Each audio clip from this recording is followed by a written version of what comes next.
Hello guys, it's been a while, it's been a long minute. 1 year later, BMW i4 M50 2024, 1 year later. 1 year later, I have over 20,000 miles.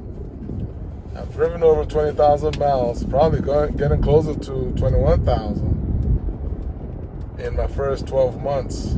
And I'll be honest, guys, I never expected to drive as many miles as I have, driven so far. And to be honest with you, I actually could have driven a few more thousand miles, but I just have been, kind of a bit busy, right? I could have driven a few more thousand, and I do need to get on the road, a little more for work. For work purposes, yeah, I've been I have enough work, and so I just don't have enough time to get back out there on the road to drum up some more work. But that's not why you guys tune in. You guys tune in to find out how what is it like living with this car for 1 year. What has it been like living with this car for 1 year? All I can say, it's been nothing but thrills, full joy, a lot of joy. I did obviously perform my 1 year inspection. I took it to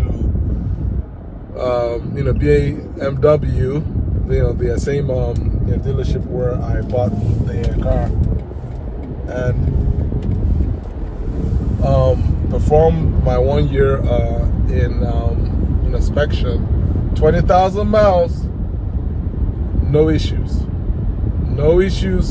with the tires, right?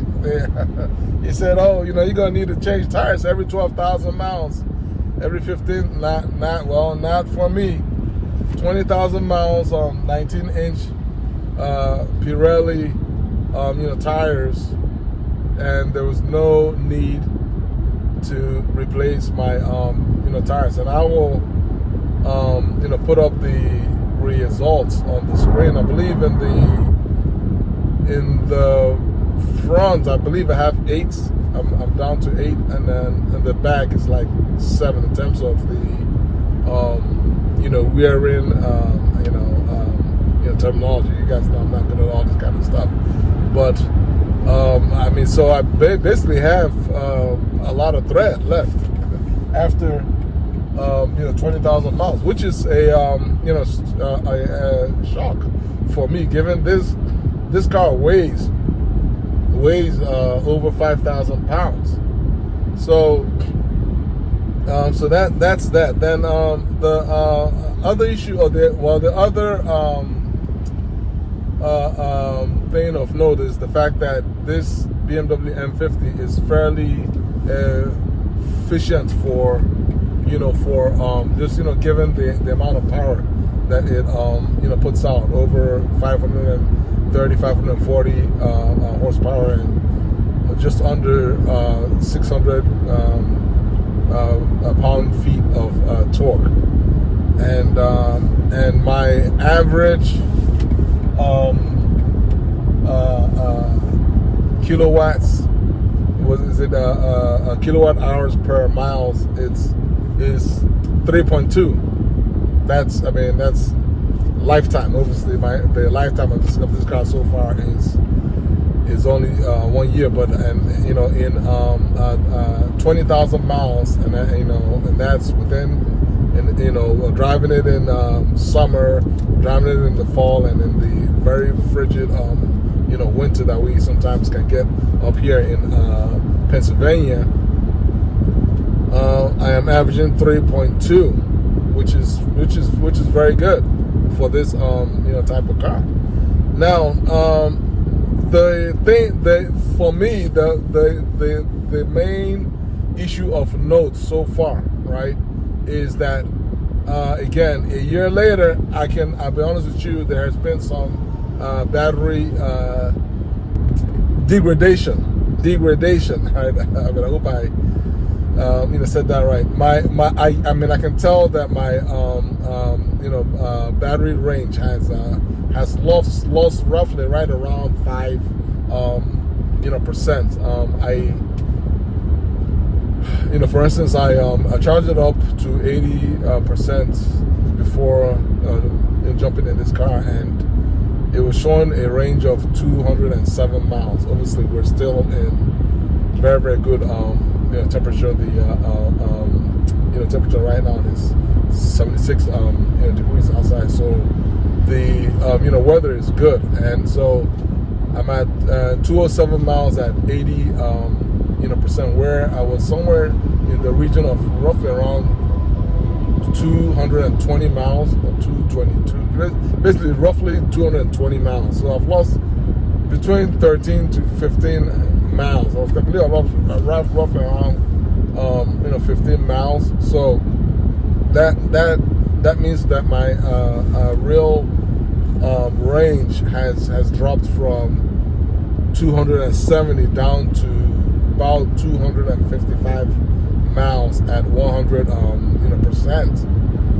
And again, on trips like this, right? I don't notice it, but I mean, I made a trip earlier this month, and I'm going to release the video later.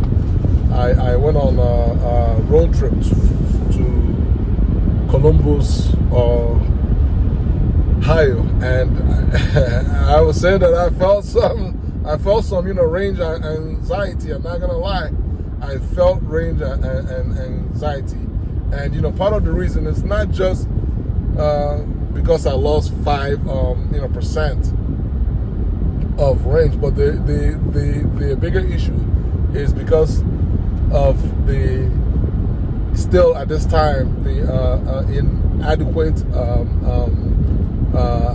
availability of fast charging along the way. I literally only had 2 fast charging options along a 400-mile stretch.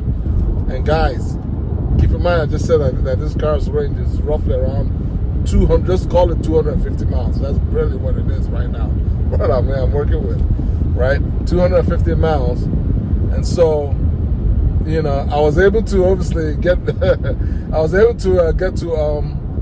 Columbus and back. I charged twice along the way, and then when I got to Columbus, I obviously charged there, and then did what I had to do. I went there to watch a soccer game, European soccer game, and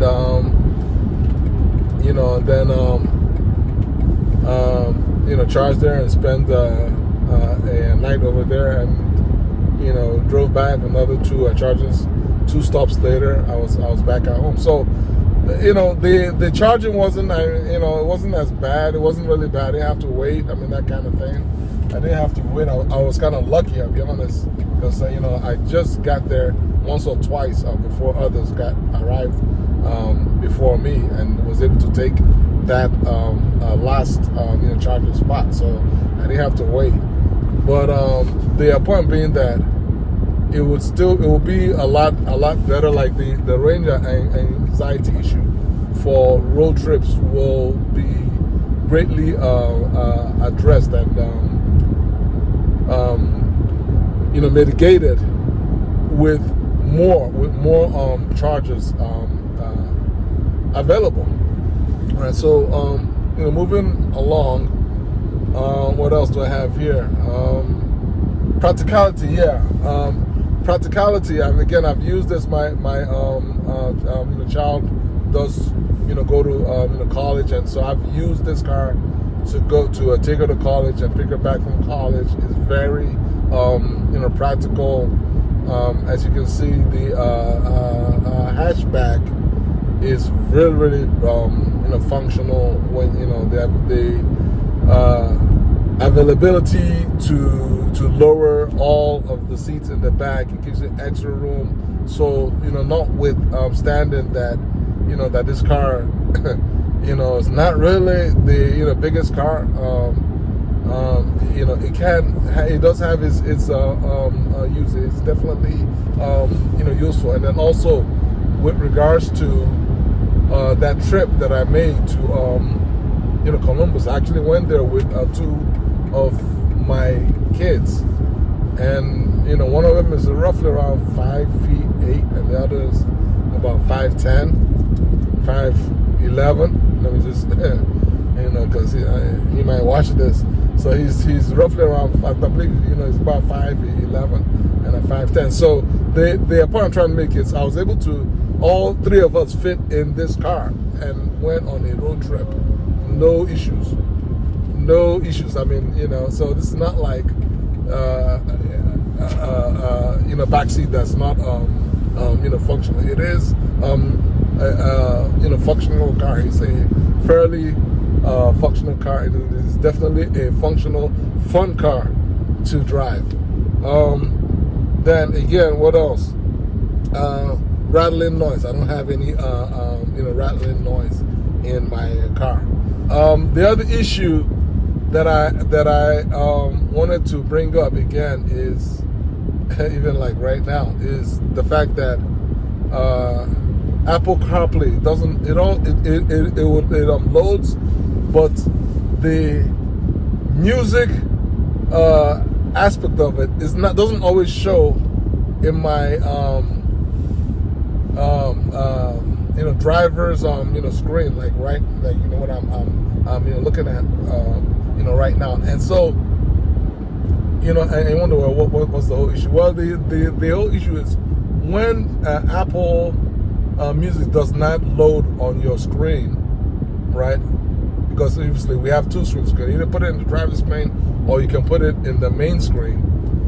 But when it doesn't load on the driver's screen, then guess what? You lose functionality to skip music from your steering wheel. So what I end up having to do, as I'm doing right now, is I then have to put my maps on my driving screen, and then put the music on my main screen, so that way I can use the toggle function to shift it left or right to basically skip tracks. And it's again, it's not a major drawback, but it's a bit of an unnecessary drag, and it's something that a BMW should be able to fix. I don't know why it's 1 year later I'm still having this issue, and I'm sure other drivers must be having the same issue as I have, because it happens. Like, for instance, when I would start my car, initially I don't have any issue, everything will load well. But once I install, let's say I make a quick stop on an errand, and then jump out of the car, and then jump back in, and now it will load up my Apple CarPlay loads up, but on the screen, my music on my driver's screen, the music doesn't show, and then it becomes an issue, a small issue. But hey, if that's the only issue that I have, trust me, I'm doing good.